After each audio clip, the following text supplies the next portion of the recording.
എല്ലാ കൊച്ചുകൂട്ടുകാർക്കും നമസ്കാരം. മാലിന്യമുക്ത നവകേരളം ജനകീയ ക്യാമ്പയിന് മറ്റൊരു പുത്തൻ ഉണർവ് വരികയാണ്. ഒക്ടോബർ 2-ാം തീയതി ഗാന്ധി ജയന്തിയാണ്. മാലിന്യമുക്ത നവകേരളത്തിൻ്റെ ജനകീയ ക്യാമ്പയിൻ്റെ ഉദ്ഘാടനം കൊട്ടാരക്കരയിൽ വെച്ച് നമ്മുടെ ആദരണീയനായ മുഖ്യമന്ത്രി ശ്രീ പിണറായി വിജയൻ അവർ നിർവഹിക്കുകയാണ്. ഇതിൽ നമ്മുടെ കുഞ്ഞു കൂട്ടുകാർക്ക് സന്തോഷിക്കാൻ ഒരു വകയും കൂടിയുണ്ട്. എന്താണെന്നല്ലേ, നിത്യേനയുള്ള ശുചിത്വ പ്രവർത്തനങ്ങൾ മാതൃകാപരമായ ഇടപെടലുകൾ കാഴ്ചവെച്ച 14 വിദ്യാർത്ഥികളെയാണ് നമ്മൾ ഇക്കുറി തിരഞ്ഞെടുത്തിരിക്കുന്നത്.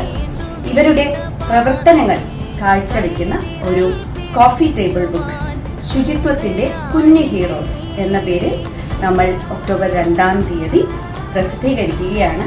ഈ ബൃഹത്തായ ചടങ്ങിൽ വെച്ച് നിഷ്കളങ്കരായ നമ്മുടെ മക്കളുടെ മനസ്സിൽ നിന്നും നിർമ്മലമായ അവരുടെ കരങ്ങളിൽ നിന്നും നിതാന്തമായ പരിശ്രമത്തിൽ നിന്നും ആരംഭിക്കട്ടെ മാലിന്യമുക്ത നവകേരളം എന്ന സ്വപ്ന സാക്ഷാത്കാരം.